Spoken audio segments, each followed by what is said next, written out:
You're restless, you feel like something is coming, but you can't quite explain what. Emotions are running high. Thoughts keep spinning in circles. You try to stay calm, but deep down you know something's about to shift. And of course it is. The full moon is on its way. And with it comes intensity, revelations, the eruption of everything that's been quietly building up. But here's what almost no one tells you. The impact of the full moon depends on what you do before it happens. Yes, before the full light hits, the sky is already testing your preparation. And if you ignore this moment, you'll enter the next cycle carrying unnecessary baggage, bottled up emotions, unresolved decisions. That's why here are 8 things you need to do before the full moon turns you inside out.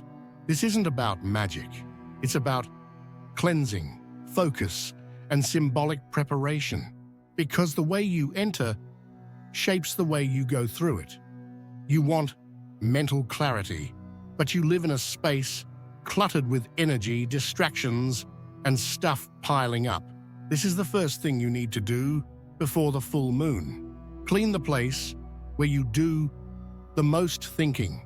It could be your bedroom, your office, your desk. Look around right now. What's been sitting there for weeks?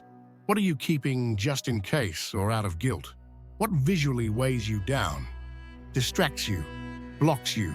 The full moon amplifies everything that exists. If your space is overloaded, your emotions will absorb that weight, even if you don't realize it. And when the lunar peak arrives, you'll feel drained, irritated, or caught in unexplained inner chaos. Today, stop for 15 minutes. Remove what no longer serves you.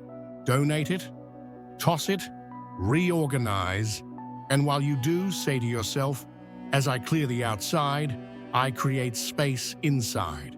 This is the first step to letting your mind receive the moon's light, without interference from what's outlived its time.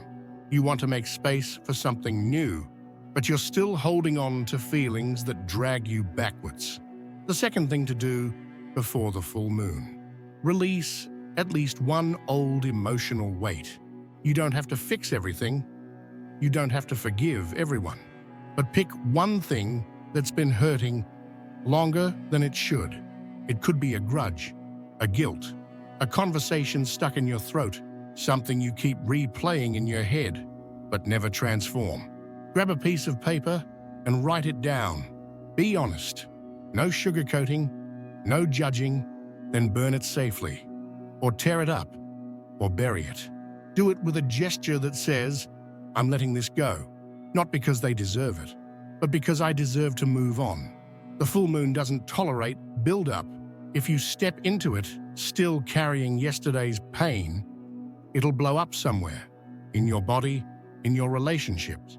Letting go is protection, and this simple act, releasing something, might just save your next cycle. You've been listening to everyone else too much, watching videos, taking advice, looking for signs, and still no answers. The third thing you need to do before the full moon: sit in silence for 5 minutes to hear your own intuition. You won't hear your soul in the noise. It speaks softly and only shows up when you pause. No need for a fancy ritual. Just sit down, spine straight, eyes closed. Place your hands over your heart. Breathe. Now listen. Maybe an image will come. Maybe just a discomfort. Maybe nothing. And that's okay. Because the void isn't the absence of answers. It's the space where answers begin to arrive. Before the full moon, your soul is already whispering what needs to be revealed. But if you're too busy trying to control everything, you won't hear a thing. This tiny moment of silence today could prevent an emotional meltdown tomorrow. 5 minutes of presence are worth more than 5 days of anxiety. Your body absorbs everything. Arguments, glances, places, broken promises. You've gotten used to carrying it all, and you call it tiredness. The fourth thing to do before the full moon: take an energetic cleansing bath with clear intention. Today, the bath isn't just for physical hygiene. It's to wash off the invisible weight you didn't even know you were carrying. Fill a basin with warm water. Add coarse salt and some gentle herbs: lavender, basil, rosemary.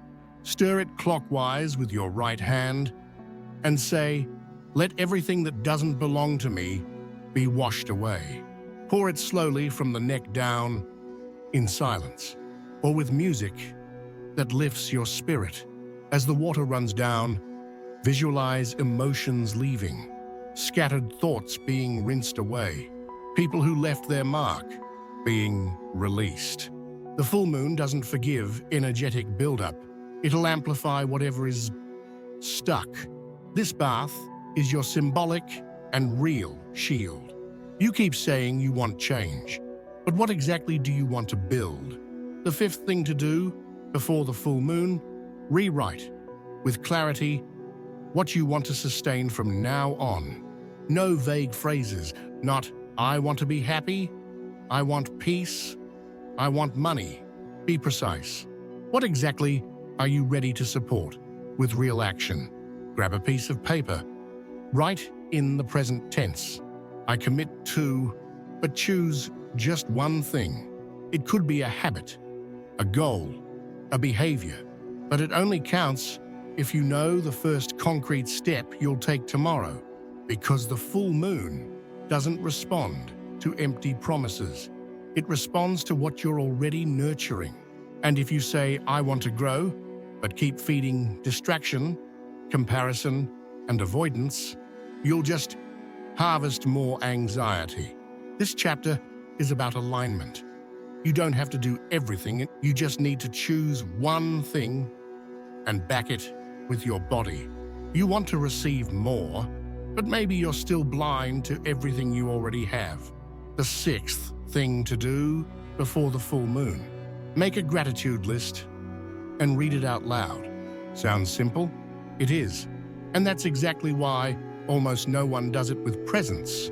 Grab a piece of paper, write down 5 things you're deeply grateful for right now, no matter how big or small. It could be the roof over your head, someone who listened when you needed it most, a moment when you were brave, even while shaking. After writing, take a deep breath. Read each line out loud with intention, like you're sealing a contract with the universe. You want more abundance? The sky wants to know, do you acknowledge what you already have? Or are you still vibrating in lack, disguised as ambition? The full moon amplifies everything. If you step into it complaining, it'll give you more of the same. If you enter with genuine gratitude, it opens invisible doors. This is the soul's filter. Gratitude opens. Rejection closes. You drift away from your truth every time you go days without looking at the sky. The seventh thing to do before the full moon: reconnect with nature consciously. You might be surrounded by concrete, but the lunar cycle is still working through your body. You might ignore the moon, but your emotions won't. Today, go wherever you can. A park, a garden, a balcony. Observe the trees, the wind, the clouds, the moon's place in the sky, and really be there. No phone, no podcast, no conversation, just presence. Touch the ground, breathe the air. Feel how nature's timing is never rushed, but it never moves backward either. Nature teaches without words everything you need to remember before an intense lunar cycle. You don't control the rhythm, you align with it. And that alignment changes everything. You're trying to solve everything while awake, but some answers only come when you let go of control. The eighth thing to do before the full moon: go to sleep with a clear question in mind. Sometimes, the wisdom you need is buried in your subconscious, but you keep trying to force it out with rational effort. Tonight, before bed, write down a question on paper. It could be, what's the next step I need to take? What's blocking me that I haven't seen yet? What needs to end in this cycle? Fold the paper, place it under your pillow, sleep with that question resonating in you.